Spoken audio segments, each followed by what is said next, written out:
Bishop Arosius Kiiza of Lift Up Jesus Global Ministries has urged Christians to surrender their lives to Christ during the Christmas season. Speaking during a press conference at the Riverside Hotel in Kawale Municipality, Bishop Kiiza emphasized the importance of committing one's life to Christ, stating that it brings prosperity to individuals, communities, and the church. He reminded Christians of the true meaning of Christmas, highlighting Jesus Christ's birth as a redemption from sin. However, he lamented that many have deviated from this core message, resulting in moral decay. Bishop Kiiza encouraged Christians to reflect on the purpose of Jesus' coming and to dedicate their lives to him, turning away from sinful ways. The bishop also stressed the need for unity among Christians, noting its potential to bring about positive transformation in communities and the nation. He cautioned against engaging in ungodly activities, particularly corruption, which hinders national development. Bishop Kiiza urged Christians to live with integrity, free from corrupt practices that undermine societal well-being. Life for you to be restored back into God's purpose, into God's plan, into God's image, and you become exactly what God created you to be. How can you recover your lost nature with God? You can recover your lost nature with God by having a reconciliation back to God. And if you are not reconciled to him, you are still estranged, you are still far away from God, and you are suffering alone a life of deprivation, sin, curse, and death. But Jesus came to fix this problem with humanity. The man can be brought back into that relationship with God. When a relationship with God is restored, then the image, the nature of God in your life is restored.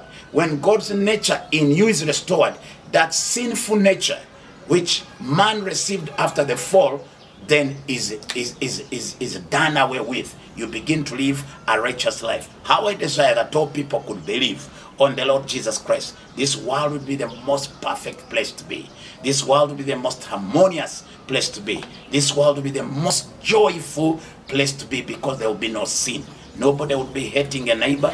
No one would be jealous of another. No one would be bewitching someone else. No one would be exploiting another person. There will be no corruption, as we see what is happening today in our dear nation, Uganda. There will be no cheating. There will be no all the things which we are seeing today and which are corrupting the society and which are corrupting our nation and corrupting mankind.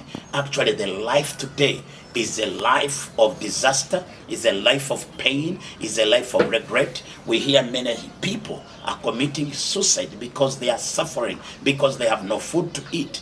And this is not only happening in Uganda. They are committing suicide in America. They are committing suicide everywhere. When you look at how many younger people, great people from Africa, are running and falling onto the sea because they want to cross over looking for green pastures in America and in Europe, and which still remains a dream which they never get. Yesterday I was telling people, even when you look at those countries, I've traveled to America, I've traveled to Europe, there is a side they never show you of people who are in great pain, people who are distressed, people who are addicted to drugs. I went to Washington, D.C., and I can't believe what I'm seeing. Masses of people whose mind is completely lost because of drugs, because of addictions and abuse of heavy drugs that have ensnared humanity. So you look at the whole life is just under the grip of the wicked, under the grip of the enemy. You look today at what is happening. Younger people,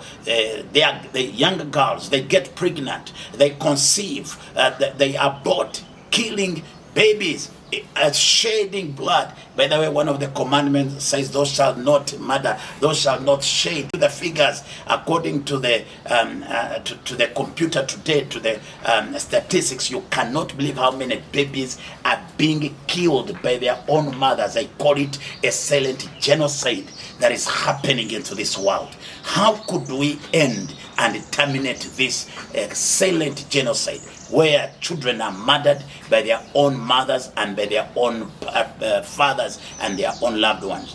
A person feels, I'm not ready for this child, and they kill that one. I have a video where you can see children are blacked out with the most painful way, pulled out with sharp tools from the mother's womb, innocently wrapped, thrown in a dustbin.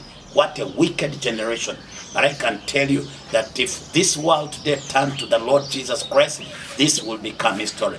I hope to see a change, because at least for America today, which has been advocating for abortion, the president, Donald Trump, is coming up and saying there should be no more abortions. And I thank and I hail him for that. And possibly we shall see a measure of light again to our generation today, because we need such a president who are going to say, this is evil and should not continue to happen. And I was talking the other thing which Trump is trying to recommend for this generation, and that's why I hope possibly the next year, 2025, the world will begin to see a shift in certain laws and certain standards and certain policies. Because one of the things which he was saying, the thing of transgender should be terminated. Because in America today, and which is spreading to other countries, your child goes to school when he's a boy and comes back as a girl, or he goes to school as a girl and comes back as a boy. The world has gone so much wicked to that extent. Memory Aguma for iTelevision.